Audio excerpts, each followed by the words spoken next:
We picture ancient necromancy as a forbidden ritual performed in hidden caves. The historical reality reveals a practice highly integrated into everyday civic life. To understand how the Greeks and Romans interacted with the dead, we have to discard modern definitions of magic. The linguistic evidence points us to their actual framework.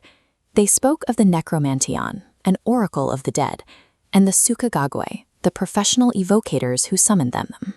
The practice was a complex synthesis built directly out of standard religious tomb cults, layered with cultural anxieties, and driven by an evolving metaphysical technology.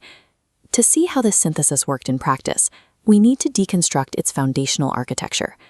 We can map this inquiry across 4 specific dimensions: the physical places where it happened, the people accused of practicing it, the technology used to perform it, and the theory explaining why a corpse had answers in the first place. Stripping away the modern baggage of the word magic allows us to observe the exact mechanisms the ancients used to bridge the gap between the living and the dead. The most direct connection to a ghost was the physical location of its corpse. The conceptual home of necromancy was the standard tomb, built right alongside everyday roads. While a grave offered a localized connection to a single individual, major oracles of the dead, like Lake Avernus, acted as broad geographic zones where the boundary to the entire underworld was believed to be thin. We possess direct archaeological evidence of exploitation within these burial sites. Excavations regularly uncover voodoo dolls, known as kolossoi, and lead curse tablets deposited inside standard graves.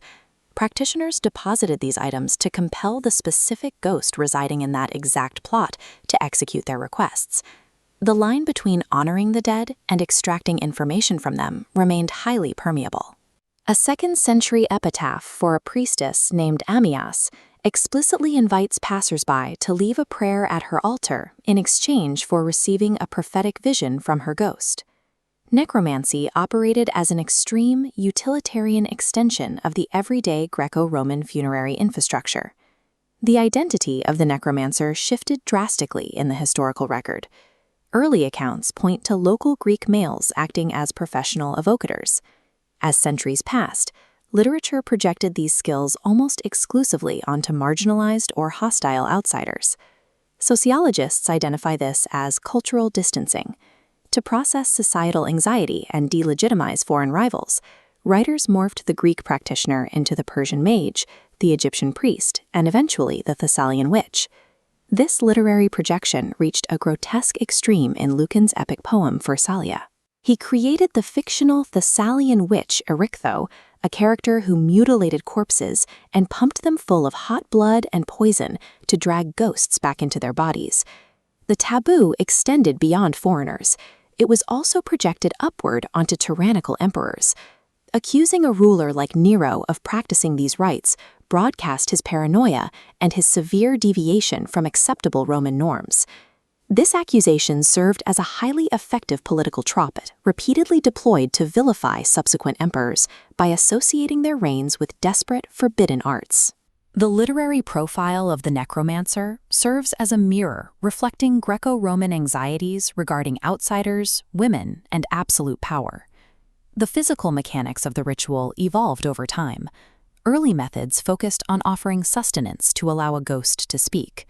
Later methodologies hardened into systems designed to physically trap and coerce the soul. The Homeric baseline for evocation involved digging a pit and pouring libations of milk, honey, wine, and sheep's blood. These functional offerings provided the temporary physical substance a shade required to recognize the living and formulate speech.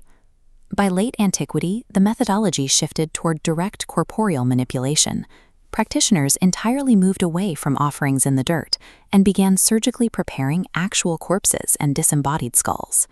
The Demotic and Greek magical papyri contain specific instructions for these rites. They detail how to wash skulls, inscribe demonic names onto the bone, and force the dead to answer by depriving the practitioner themselves of food and water for days. We must read these accounts with a critical eye. Highly stylized epic poetry detailing extreme reanimations is literature. It is not a procedural manual for historical events. The technology of necromancy shifted from a cooperative model of temporary sustenance into a hostile framework built entirely on physical coercion and metaphysical hacking. All of this effort raises a central theological question. What exact mechanism made a corpse a reliable source of wisdom?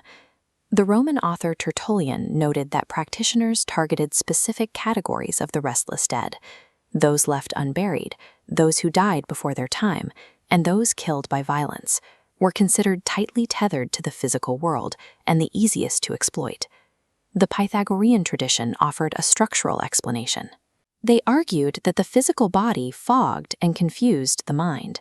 Once a soul detached from its corporeal form, it gained an enhanced objective perspicacity, granting it a clear view of both the past and the future. Accessing this knowledge required a spatial compromise. Necromancy forced the living and the dead to meet in an engineered convergence zone, a specific liminal state situated exactly between life and death. The underlying theory demanded a highly dangerous metaphysical transaction. Overcoming human physical limits meant dragging the living practitioner perilously close to death itself. By mapping the places, people, technology, and theory, we observe the complete architecture of the practice. Necromancy operated as the logical, extreme terminus of everyday tomb cults, anchored tightly in the physical reality of the cemetery. The surrounding literature weaponized these rites to police social boundaries and express deep-seated anxieties about outsiders and unchecked power. The physical mechanics evolved from simple sustenance into a technology of strict coercion, designed to extract the ultimate wisdom of the detached soul. Ultimately, this framework reveals the actual perception of death's finality in the ancient mind. In the Greco-Roman world, the separation between the living and the dead was a porous membrane, one that could be temporarily dissolved with the right combination of geography, blood, and will.